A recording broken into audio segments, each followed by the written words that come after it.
Alpe d'Huez 2018, Franck Dubosc. Mon premier film ici a été très mal reçu. Alors que s'ouvre mardi le Festival international de comédie de l'Alpe d'Huez, nous avons pu nous entretenir avec son nouveau président du jury, Franck Dubosc, qui évoque pour gala son programme. Il était venu au Festival de l'Alpe d'Huez voici 20 ans, en parfait inconnu. Il revient cette année en président du jury.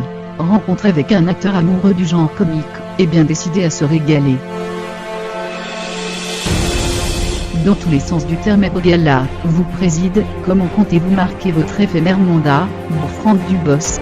Moi, président, je serai le plus impartial possible.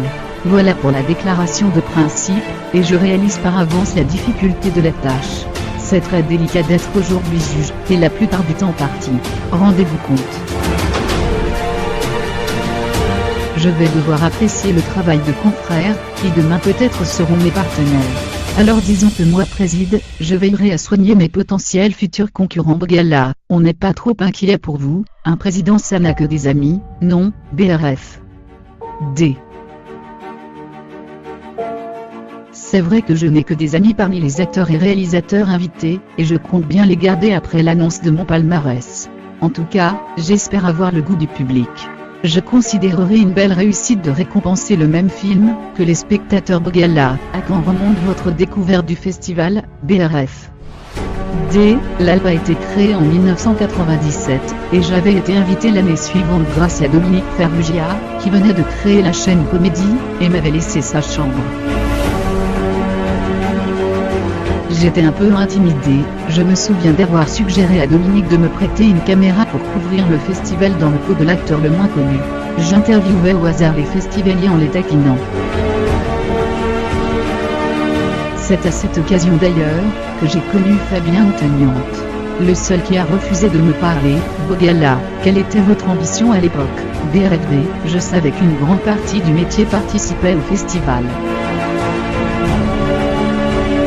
J'avais 2 répliques dans le clone de Paolo Conversi avec Elie Dieudonné, et j'étais persuadé qu'après sa présentation officielle ma carrière serait lancée, et ma notoriété acquise. Bogala, et puis, BRF. D, et puis le film a été très mal reçu, et je me suis mis à raser les murs de peur qu'on me reconnaisse. Pour la notoriété, j'allais attendre un petit peu Bogala, vous préside, vous vous interdirez de vous endormir durant les projections, BRF. D, ça ne m'arrive jamais, sauf quelquefois lorsque j'emmène mes enfants au terme d'une semaine bien chargée.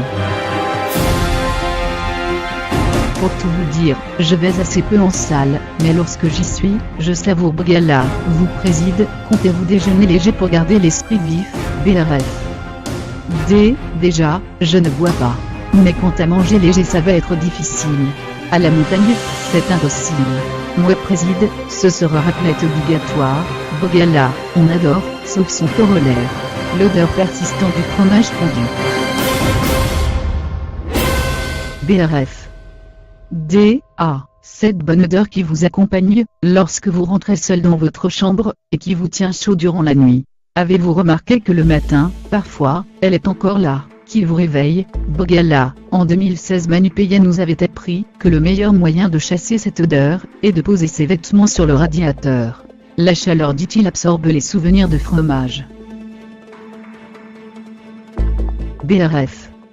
D. C'est singulier qu'un réunionnais en sache autant sur un tel sujet. Mais je retiens, Bogala, vous préside, comment allez-vous appréhender la présentation du film que vous venez de réaliser, BRF?